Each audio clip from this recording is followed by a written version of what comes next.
Imagine waking up to see 10,000 warriors at your side, marching with absolute confidence toward a tiny outpost, expecting an easy victory, only to discover 21 men inside who refuse to run, refuse to kneel, refuse to die. At Saragarhi, we advanced as an unstoppable force, but those 21 soldiers made one impossible choice: to stand their ground until even we, their enemies, could never forget their names. And what they did to us that day still echoes through my mind with a weight I've never escaped. We marched believing victory was already ours. 10,000 of us, armed and seasoned, moving across the frontier with the certainty of a tide meant to erase whatever stood before it. Ahead of us lay Saragarhi, small, lonely, almost forgettable. A signaling post, a stone square meant only to pass messages between two larger forts, nothing more. And yet, the moment we saw the 21 men upon its walls, something in the air tightened. They didn't shift, didn't whisper, didn't tremble. Their stillness unsettled us more than any weapon could have. They stood like men who'd already made peace with the day's final outcome. Our leader stepped forward and called out a simple mercy. "Surrender and live!" His voice carried across the dust. The walls stayed eerily quiet. Then one man stepped ahead, broad shoulders, thick beard, posture unbroken. Havalder Ishar Singh. His answer struck like a blade hitting stone. "We will fight." And in that moment, without a single shot fired, Saragarhi ceased being a footnote, became something heavy, something that would carve itself into every soul standing there. When the first wave surged forward, the ground trembled beneath our feet. 10,000 voices rose into a roar meant to shatter the will of anyone standing against it. Dust exploded upward as we ran, shields lifted, rifles braced. I had seen seasoned garrisons break at the sight of our charge alone. Saragarhi was smaller than places we had burned in an hour.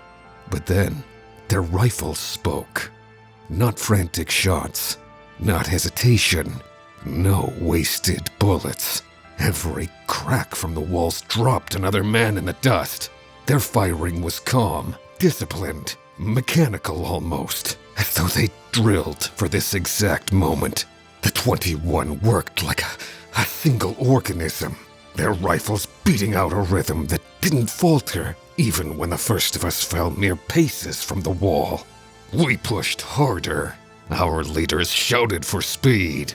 We expected their line to weaken under the pressure of sheer numbers. But with every step, they met us with calculated defiance. We brought ladders. They shoved them off with brutal efficiency. We dispersed across the ridge. Their bullets tracked us with unbroken precision. We cast smoke to hide our approach. They fired straight through it, like they could see our movements clearly. Something was wrong. This wasn't how battles were supposed to go. Minutes felt like hours as bodies piled, shields cracked, and the dust turned thick with sweat and grit. Confusion crept in, cold, heavy. 21 men shouldn't be able to hold against 10,000. And yet, each time we surged, they braced with the calmness of men who believed their stand mattered more than survival. Our commanders shifted tactics. Sappers were ordered to tunnel beneath the walls. Archers loosed flaming arrows. The outpost began to smolder at its edges. Still, the defenders did not break. And slowly, in the eyes of even the strongest among us, something darker began to grow. Fear. Fear settled into us slowly, like a cold hand gripping the spine. Not fear of dying. Warriors make peace with that young. No, this was fear born from witnessing something that defied the rules of battle itself. 21 men were not supposed to hold back thousands. Yet with every fresh assault, every new tactic, every loud command, they refused to bend. We tunneled beneath the wall, and when the explosion tore through the stone, we expected the defenders to retreat into chaos. Instead, they charged into us. I saw one Sikh, blood running down his arm, dust streaking his face, swing his rifle like it weighed nothing. Another took a sword across the ribs, dropped to a knee, then rose with a roar and dragged two attackers down before collapsing. Their movements were not frantic. They were purposeful, rooted in something deeper than anger. Our frustration twisted into awe. They fought like men carved from the outpost's very stone, unyielding, immovable. Every second they held us back felt intentional, as if they were carving time itself into a weapon. Fire spread across the wooden beams, lighting the courtyard with flickering gold. Smoke coiled in thick shadows, turning the Sikh defenders into towering silhouettes that seemed ancient, mythic. Even our commanders, hardened by decades of conflict, fell silent between orders. Watching 21 men resist a storm meant to erase them, and then a murmur spread through our ranks. Quiet at first, then heavier. What are we fighting? How do only 21 stand like this? Because by then, it was clear we were no longer just battling soldiers. We were witnessing the forging of a legend, one written in fire, dust, and the unbreakable wills of men who had decided their names would not fade. When the great wooden gate finally split apart under fire and force, we surged forward with a roar meant to drown whatever resistance still clung to life.